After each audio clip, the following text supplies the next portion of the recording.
On today's video, I'm going to show you how to replace a silicone seal on a bath. And as you can see on this bath, the silicone seal is starting to go black there.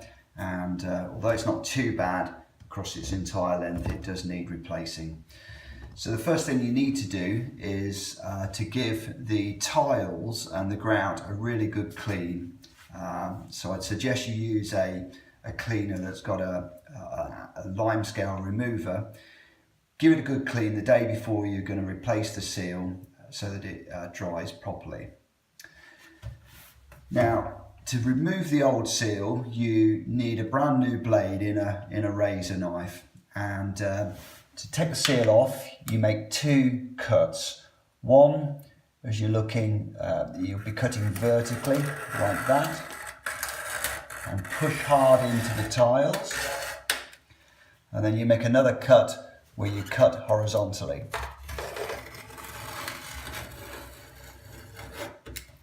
Okay, and then we'll just pull the old seal off. And then you might find that you need to remove the blade from the knife and then just go across and remove all of the silicone. It's quite a fiddly job, but it is important that you get rid of all the silicone before you look to replace.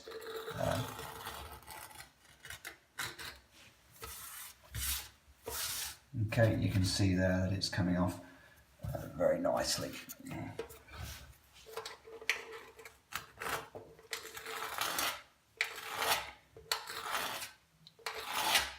Okay, so I'm going to remove now all the silicone from the bath, and we'll resume the video after I've done that. Okay, so we've cleaned the grout or taken the grout off the bath, and you can see that I've left a nice clean edge now, and I've really been meticulous in the way that I've taken all the old silicone off from the bath to the tile edge. So when you're going to do silicone in, there's some very simple rules to follow, and the first one is, if you look at the nozzle there on the silicone gun, never be tempted to cut the nozzle on an angle. I've seen so many people do that, but it's the totally wrong approach.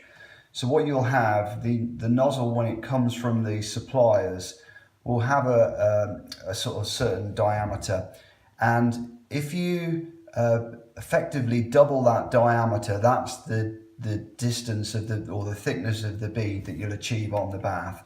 So rule number one, never cut that nozzle on the angle. You won't get a good finish if you do.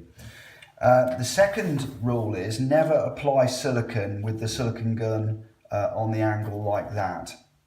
Again, you shouldn't do it. It just doesn't work and you'll get a messy finish. When you apply silicone, you always put the silicone gun at 90 degrees towards the bath and the tile edge and run along in that fashion. Okay, so to apply the silicone, again, use a good quality gun. If you've got an old gun that doesn't work very well, then buy yourself a new gun. And starting from a corner, basically run across as smooth as you can with the nozzle facing at 90 degrees to the tiles. Okay, and then once you've done that, I always use a wet finger just to run across the bead like that. And that is all you do. Don't be tempted now to touch the silicone at all, and you'll find, if you look at that, we've got a lovely, neat bead finish. Okay, so that today ends the tutorial on how to re-silicone a bath.